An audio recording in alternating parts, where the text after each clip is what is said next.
हमें औलाद जैसी नेमत से नवाजा है।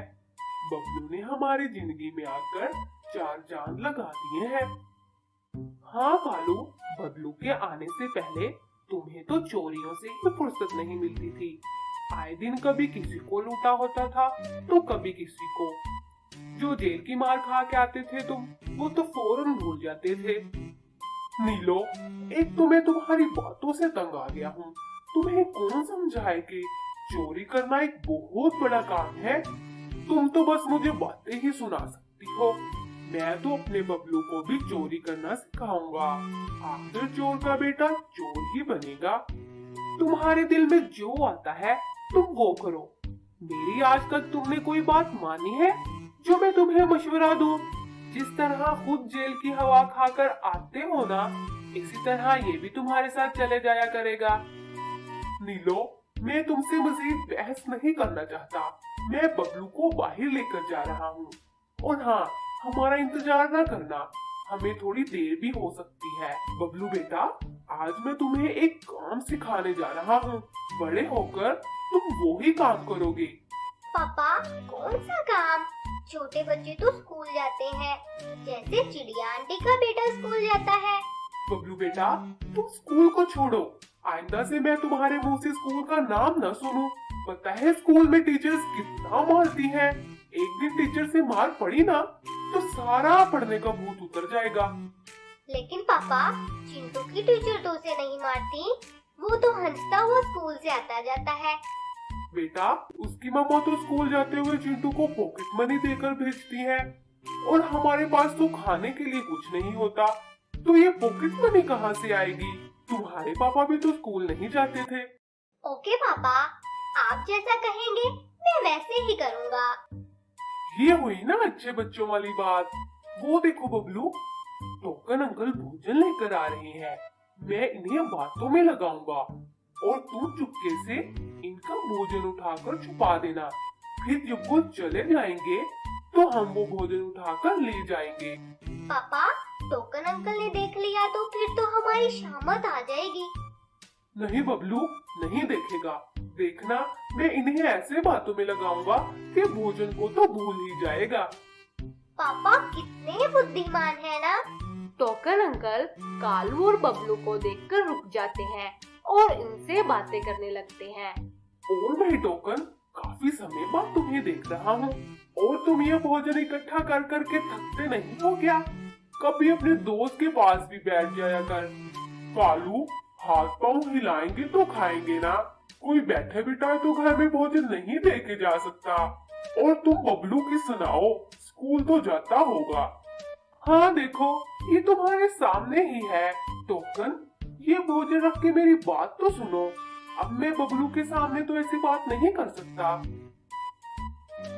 हाँ कालू, क्या बात है जो बबलू के सामने नहीं हो सकती? सब खैरियत तो है ना? टोकन और कालू बातें कर ही रहे होते हैं कि बबलू जल्दी से भोजन उठाकर थोड़ा दूर एक बड़े दरख्त के पीछे छुपा देता है और तुरंत अपनी जगह पर वापस आ जाता है। बात यह है कि मैंने सुना था कि तुम्हारी पत्नी से तुम्हारी लड़ाई हो गई है और वो निराश होकर अपने माता पिता के घर चली गई है। कालू, ये झूठी खबर तुमने किस झूठे पक्षी से सुनी है? पता तो है तुम्हें कि पक्षी खुद से बातें बना लेते हैं, बस किसी के घर में लड़ाई डलवाने का मौका चाहिए। अच्छा कालू, बातें करते करते काफी समय बीत गया। अब मैं चलता हूँ। मेरी पत्नी इंतजार कर रही होगी। इसका आज बर्थडे है तो मैं इसके लिए इसकी पसंद का भोजन लेकर जा रहा हूँ। अरे, ये मेरा भोजन कहाँ गया है? बबलू, तुमने मेरा भोजन तो नहीं देखा? मैं इधर तुम्हारे सामने तो रख कर गया था, फिर हम बात करने के लिए चले गए थे। टोकन, भोजन तो मैंने ही देखा था। ये बबलू को क्या पता कि भोजन क्या चीज होती है। लेकिन अब तुम मेरे भोले भाले बबलू को दोष दे रहे हो। नहीं कालू भैया, मैंने बस बबलू से पूछा है। अब भोजन के पास तो यही बैठा हुआ था ना।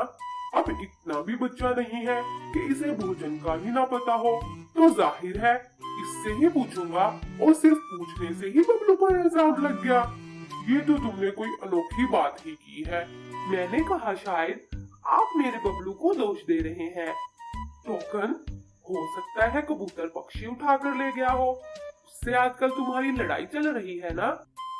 हाँ, ये हो सकता है, लेकिन कालू भैया मेरा बिल्कुल भी इरादा नहीं था।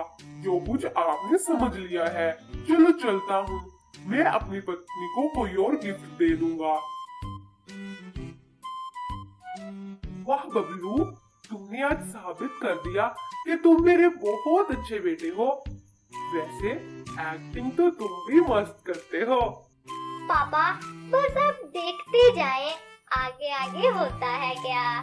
देखा, आज थोड़ी सी चालाकी दिखाने से हमें इतना ज्यादा भोजन मिल गया है। कालू और बबलू ये बातें करते करते अपने घर की तरफ चल देते हैं।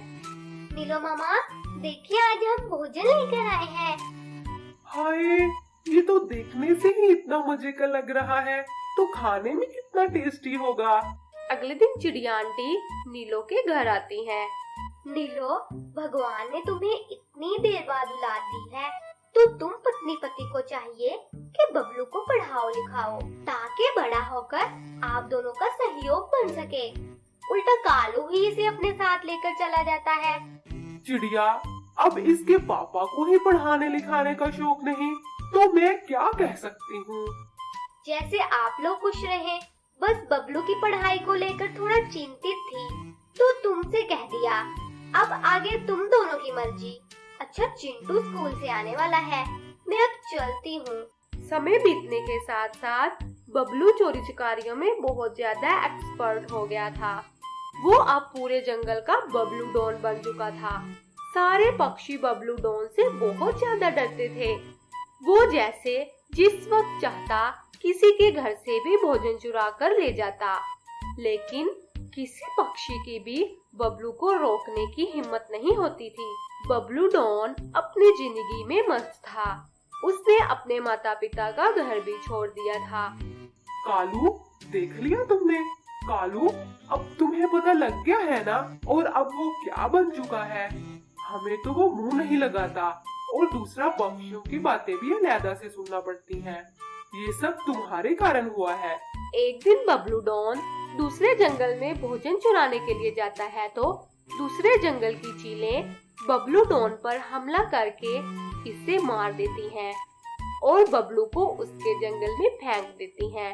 नीलो अपने बेटे की मौत की खबर सुनकर हार्ट अटैक से वहीं मर जाती है, और कालू अपनी सारी जिंदगी इसी पछतावे में ही गुजार देता है कि काश मैंने अपने बेटे को इस बुरे काम से रोका होता और उसे पढ़ाया लिखाया होता, तो आज वो भी मेरा सहयोग बनता। तो दोस्तों, आज की इस कहानी से ये शिक्षा मिलती है कि बुरे काम का हमेशा बुरा नतीजा ही निकलता है।